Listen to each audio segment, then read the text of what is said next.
Moving along, we encounter the horizontal stage. This stage extends or retracts to accommodate the surgical chair and adjusts in height for optimal operating ergonomics. Its control panel is located just beside the planning station, within reach of the chairside assistant.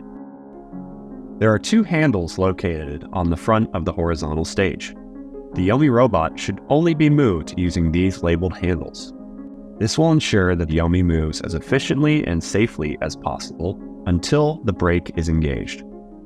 These features combine to allow Yomi to be easily moved into the surgical orientation, extending the common base over the patient's abdomen with the system on the left of the patient chair. Briefly moving down to the bottom, back left of the Yomi system is the Yomi cart brake. This brake locks the system in place and should remain engaged whenever the system is not being moved. To lock the brake, press your foot on the red lever. To unlock, press on the green lever.